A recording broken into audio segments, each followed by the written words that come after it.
Jerusalem നിങ്ങളോട് request ചെയ്യുന്നൊരു കാര്യം, അതിന്റെ സത്യാവസ്ഥ പുറത്തു കൊണ്ടുവരാൻ നിങ്ങൾക്ക് പറ്റുമോ? കൊണ്ടുവരും.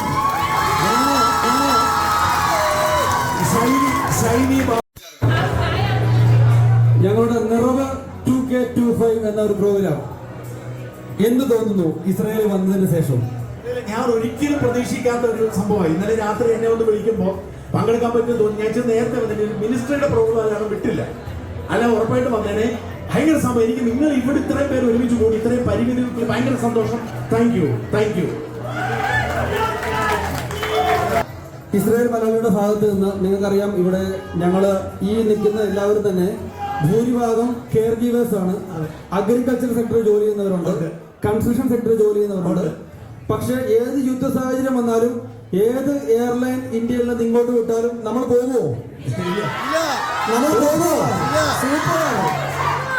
സൂപ്പർ. നമ്മുടെ കുടുംബം പട്ടിണി ആയിട്ടുണ്ടോ? നമുക്ക് സാലറി മുടങ്ങിയിട്ടുണ്ടോ? ഈ ഒരു ഐക്യതയിൽ നിന്നുകൊണ്ട് ചോദിക്കുകയാണ്.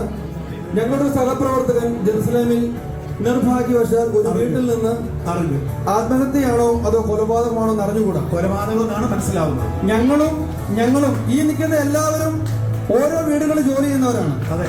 നാളെ എനിക്കോ നിങ്ങൾക്കോ എന്തെങ്കിലും സംഭവിച്ചാൽ ഞങ്ങളുടെ മാതാപിതാക്കൾക്കും ഞങ്ങളുടെ മക്കൾക്കും അറിയേണ്ട ഒരു കാര്യമുണ്ട്, വൈ ഇറ്റ് ഹാപ്പൻ. പക്ഷേ വയനാടിലെ ജീനേഷിന് നീതി കിട്ടിയോ എന്ന് ചോദിച്ചാൽ ഞങ്ങൾ പറയും കിട്ടിയിട്ടില്ല. ഈ ഒരു പ്ലാറ്റ്ഫോമിൽ നിന്നുകൊണ്ട് നിറവ് 2K25 ജെറുസലേം നിങ്ങളോട് റിക്വസ്റ്റ് ചെയ്യുന്നൊരു കാര്യം, അതിന്റെ സത്യാവസ്ഥ പുറത്തു കൊണ്ടുവരാൻ നിങ്ങൾക്ക് പറ്റുമോ? കൊണ്ടുവരും. ഷൈനി ബാബു എന്ന് പറയുന്ന നിങ്ങളുടെ സുഹൃത്ത് എന്നെ ഇന്നലെ വിളിച്ചിരുന്നു. ഷൈനി പറഞ്ഞു ഇത് അന്വേഷിക്കണം. ഞാൻ തീർച്ചയായിട്ടും ഈ ദിവസങ്ങളിൽ മാത്രമല്ല എംബസി ആയിട്ട് കാണുന്നുണ്ട് ഞങ്ങള്. അപ്പൊ എംബസിയിൽ ഇത് കൃത്യമായിട്ട് പറയും. ഇതെന്നല്ല ഏത് സംഭവത്തിലും നിങ്ങൾക്കൊപ്പം ഉണ്ടാവും, ഒരു സംശയവും വേണ്ട. തീർച്ച ഗോവിന്ദകുട്ടിക്ക് ഒരു സംസാരിക്കാനുണ്ട്. ഗോവിന്ദകുട്ടിക്ക് താങ്ക് യു സോ മച്ച്. ഈ ഒരു റിക്വസ്റ്റ് മാത്രമാണ് വെക്കാനുള്ളത്, ബാക്കിയെല്ലാം കോർഡിനേറ്റേഴ്സ് നയിക്കും. Thank you so much.